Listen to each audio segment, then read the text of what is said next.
Ako napipikon na ako, eh. May isa silang sulat na nagsinungaling sila sa'kin, pinalitan nila yung date of completion. Pinapaalalahanan ko po ang 3rd District ng DPWH. Huwag niyong sagad-sagarin, nakaambang na ang kaso sa inyo. I-record niyo po lahat ng mga nangyayaring yan at dadalhin ko ng personal kay Pangulong BBM sa Ilocos. Lahat po yan.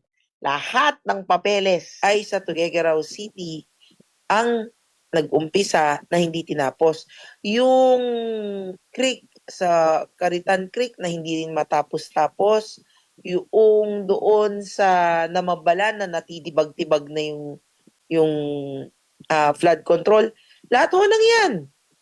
Pati yung bridge sa Kapatan na may kaso, ay yung bridge sa Kapatan na tatatlong poste ang naitayo, ngayon na pinapaspas-paspasan na nila, pati yung excuse me, yung sa dike, yung dike na may kaso yung dinaanan ata nila at may problema, sinulatan din natin lahat po yan, pati DENR, no? Bago pa man nauso ang flood control project issues.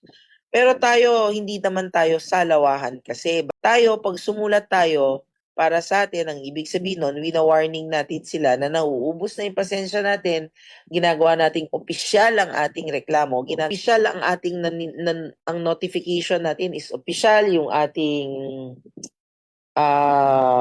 obserbasyon, ano? Ginawa nating opisyal, sumulat tayo. Tama ako, dahil pag hindi pala ako sumulat, mamaya sabihin, nagsisinungaling ako, nakikiuso lang, no? Pero sa atin, nakita nyo naman, ipinresenta ko yung gaano kakapal yung sulat na pinapadala natin sa DPWH. At saka ang pag-call out ko sa kanila nung hindi na nila tayo pinapansin at hindi sila nakikipag-cooperate sa atin para nila tayong pinaglololoko. Ayan, saka tayo nag-post sa Facebook, ano?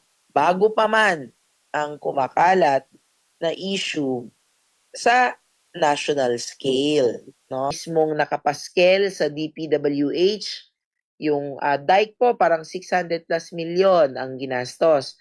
Yung Carig Bypass Road nasa 1.2 billion na as of today. Yun pong yung Pinakanawan Bridge number 2 na 1 billion. Yung ito masakit. Ang Bartolome nasa 97 million. 97 million ang Bartolome. At yung Paluha Sur 150 plus million. 'Di ba nakakapanlula yung mga amount, no? Tapos hindi pa tapos.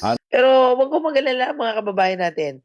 I-record nyo po lahat ng mga nangyayaring yan at dadalhin ko ng personal kay Pangulong BBM sa Ilocos. Lahat po yan. Lahat ng papeles, personal kong iaabot kay Presidente Bongbong Marcos.